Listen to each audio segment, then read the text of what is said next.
Assalamualaikum warahmatullahi wabarakatuh. Perkenalkan, nama saya Lusa Sabila. Di sini saya kelas 4 DPAI. Saya akan menjawab soal UAS semester 4.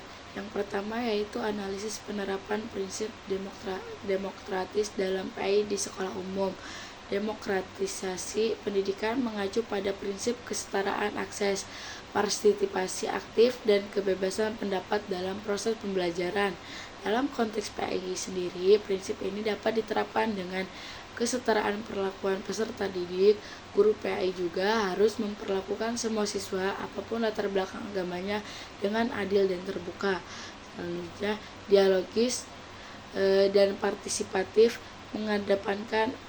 biasanya mengedepankan diskusi terbuka mengenai nilai-nilai agama, mendorong siswa berpikir kritis dan menyampaikan pendapat tanpa takut salah. Selanjutnya ada pelajaran konseptual dan material. Yang selanjutnya ada minimnya literasi digital guru. Yang terakhir konten keagamaan yang tidak moderat di internet. Oke, lanjut. Jawaban yang kedua yaitu sintetis konsep Ibnu Khalid.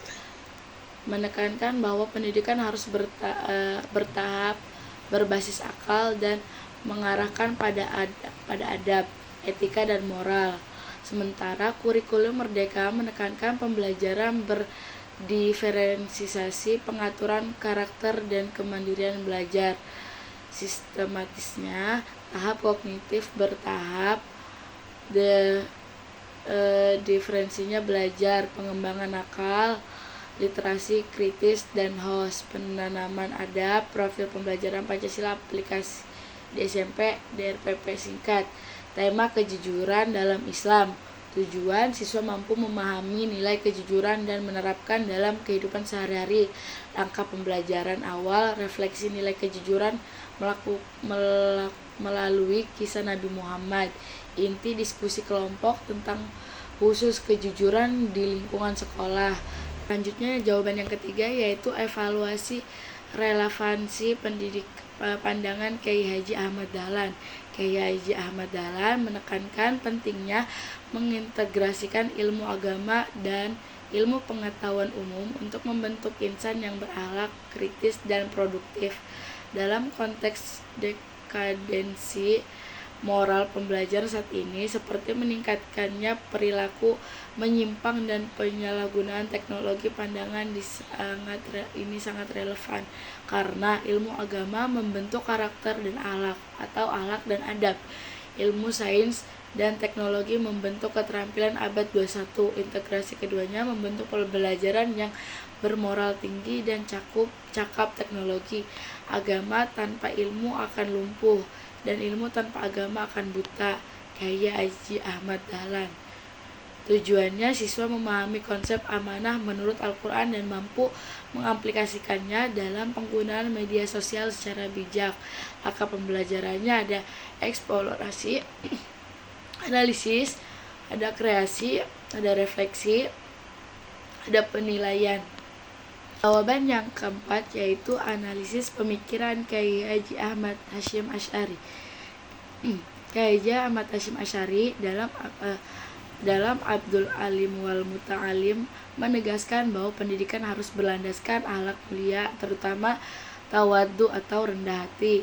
Pendidikan akhlak sebagai inti dari pengajaran, bukan hanya transfer ilmu. Dalam konteks pembelajaran PAI, nilai-nilai ini menjadi fondasi dalam pengembangan karakter siswa, khususnya dalam membentuk sikap hormat, tanggung jawab, dan disiplin. Kemandirian belajar dengan tetap menjunjung nilai adab. Mengintegrasi kritis keteladanan guru di era modern. Di era digital, keteladanan guru sering tergerus oleh individualisme, gaya hidup instan, menurunnya wibawa pendidikan akibat media sosial. Solusinya yaitu melalui penerapan nilai Kiai Haji Hasyim Asy'ari seperti menjadi figuran teladan dengan menunjukkan akhlak dan integrasi nyata, bukan hanya mengejar tetapi juga menumbuhkan budaya adab di lingkungan sekolah melalui keteladanan dalam tutur kata, berpikiran, dan bersikap. Membangun relasi spiritual dan emosional guru siswa, bukan sekedar hubungan akademik. Dan selanjutnya jawaban yang kelima yaitu pemikiran Ahmad Hasan. Ahmad Hasan menekankan purifikasi atau pemurnian ajaran Islam dengan kembali kepada Al-Quran dan hadis secara langsung, serta menghindari unsur bid'ah, kufarat, dan taklid buta.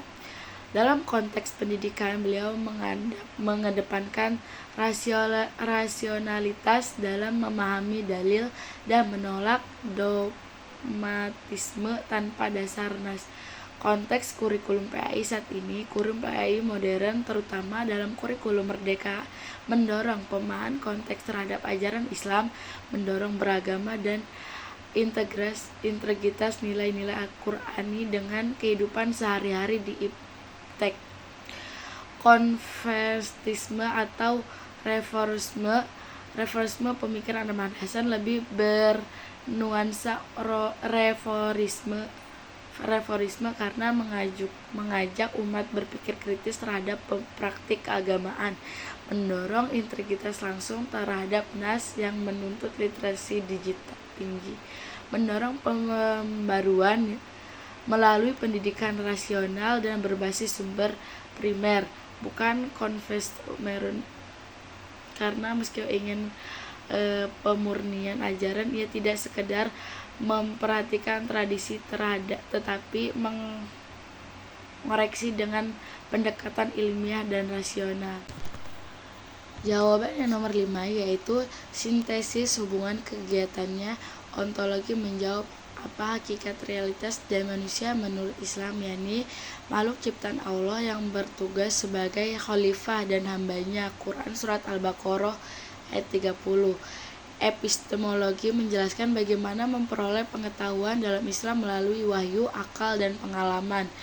Aksiologi membahas tujuan dan nilai dari pengetahuan, yakni untuk membentuk manusia berakhlak mulia, berilmu, dan bertanggung jawab dalam kehidupan dunia dan akhirat. Ketiganya saling terkait. Hakikat manusia, ontologi menurut cara memperoleh ilmu. Epistemologi dan ilmu itu diarahkan untuk tujuan luhur. Landasan dalam penyusunan visi dan misi prodi PAI. Visi prodi berdasarkan ontologi visi harus menyasar pembentukan insan kamil. Berdasarkan epistemologi harus menjunjung penguasaan ilmu berbasis wahyu dan akal. Berdasarkan aksiologi, visi harus menekankan peran keilmuan untuk kemaslahatan umat dan pembentuk akhlak. Misi prodi mengembangkan kurikulum berbasis nilai Islam integrasi, menyelenggarakan riset keislaman yang bersumber dari Al-Quran, hadis, dan ilmu kontemporer, membina mahasiswa sebagai pendidik Islam yang memahami hakikat dirinya dan tugas sosialnya. Jawaban yang keenam yaitu evaluasi konsep ta'dib.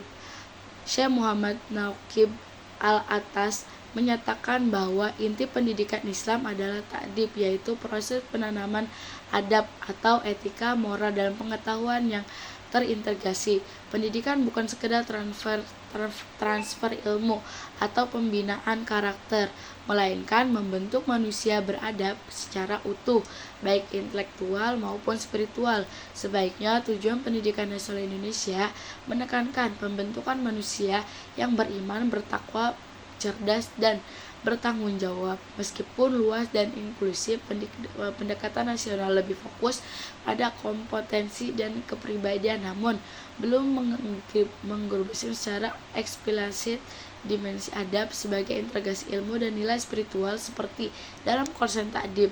Penerapan konsep ta'dib dalam RPP PAI. Dalam menyusun RPP PAI berbasis ta'dib, langkah-langkah yang dapat dilakukan yaitu tujuan pembelajaran. Yang kedua itu materi ajar. Yang ketiga itu metode pembelajaran.